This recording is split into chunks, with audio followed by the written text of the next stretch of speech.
ஐயா துணை அகிலம் கல்வி சாலை ஆராய்ச்சி நிறுவனத்தில் இணைந்திருக்கின்ற அனைத்து அன்புள்ளங்களையும் அன்போடு வரவேற்று நாம் இன்றைய பாடப்பகுதிக்குள் செல்ல இருக்கின்றோம். இன்றைய பாடப்பகுதி அகில விருத்தம் பாடப்பகுதியில் இன்று நாம் அந்த சம்பூர்ண தேவனுடைய தாய்க்கு ஐயா சொல்லக்கூடிய உபதேசங்கள் பார்த்து வருகின்றோம். என்ன சொல்லுகின்றார்கள் என்பதை நாம் இங்கே பார்ப்போம். பதமோ பதமோ பார்க்கடலில் பாலைங்கமே கொள்ளுவன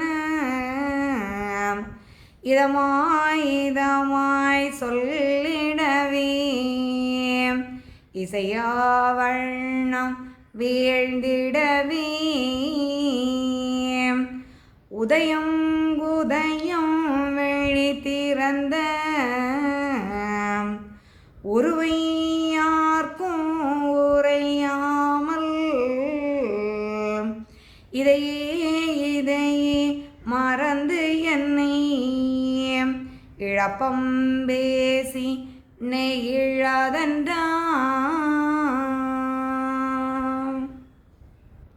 அந்த தாயிடம் சொல்லுகின்றார், தாயே பதமோ பதமோ பார்க்கடலே, இந்த திருப்பார்க்கடல் நான் பிறந்த இந்த பார்க்கடலில் உள்ள பதத்தை உனக்கு தருகின்றேன். ஏன்னா அந்த தாய் அந்த மகனுடைய நினைவிலிருந்து விடுபடவில்லை. ஐயா எவ்வளவோ உபதேசங்களை சொல்லியும் அவள் விடுபடாத இருந்த காரணத்தினால் அந்த பதத்தை எடுத்து கொடுக்கின்றார். அவளுடைய அந்த அறிவு தெளிவுபடுகின்ற விதமாக கேட்பார், இது இந்த பார்க்கடலினுடைய அமிர்தமாக ஏற்றுக்கொள் என்று சொல்லி அந்த பதத்தை கொடுக்கின்றார். இதை நீ அகத்தில் ஏற்றுக்கொள், அதாவது உன்னுடைய அறிவு தெளிவு வருகின்ற விதத்தில் அதை ஏற்றுக்கொள் என்று அங்கே சொல்லி இதமாய் சொல்லிடவே இசையா வண்ணம் விழுந்திடவே. அந்த அம்மா அதை ஏற்றுக்கொள்ளுகின்ற வகையில் பல நிலையில் அந்த உபதேசங்களை செய்கின்றார். பல உருக்களை காட்டி கொடுக்குகின்றார்.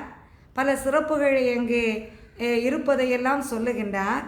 ஆனால் அந்த அம்மா என்ன செய்கிறாங்க, அதை உணர்ந்து கொள்வதாக இல்லை. அப்போது இன்னும் பல காட்சிகளை கொடுக்கின்றார்.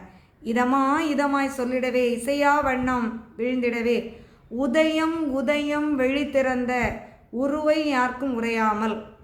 அதாவது நான் உனக்கு இவ்வளோ காட்சிகள் நான் தந்திருக்கிறேன், எவ்வளவு சிறப்புகளோடு இருக்குது அப்படிங்கிற அந்த தன்மையை நான் உணர வச்சிருக்கிறேன். நான் இதை நீ உணராமல் இதை இழப்பமாக பேசக்கூடாது அப்படிங்கிறத ஐயா சொல்கிறாங்க. அதாவது நான் வெளிக்காட்டிய இந்த உருவை நான் இறைவன் நினைத்தால் ஒரு நொடி பொழுதில் எதையும் செய்ய முடியும். அத்தகைய வல்லமை உடையவர் தான் இறைவன். அதுபோல் இப்போது உன்னுடைய கண்ணுக்கு தெரியும்படியாக, ஏன்னா ஞான கண்ணால் நீ கண்டுகொள்ளக்கூடிய நிலையில் இல்லை. ஆகவே உன்னுடைய கண்ணுக்கு தெரியும்படியாக நான் என்ன செய்திருக்கின்றேன், உருவை காட்டியிருக்கின்றேன். அதாவது ஒரு ஆன்மா இறைவனோடு ஐக்கியமாகிவிட்டால் அதை தனியாக பிரித்தெடுக்க முடியாது.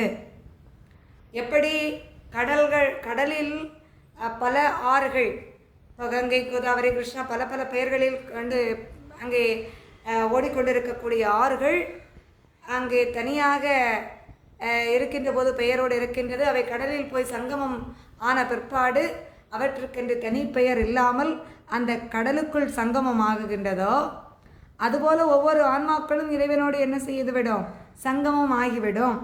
நல்ல ஆன்மாக்கள் இறைவனோடு சங்கமம் ஆகிய பிற்பாடு அந்த ஆன்மாவை தனியாக பிரித்தெடுக்க முடியாது.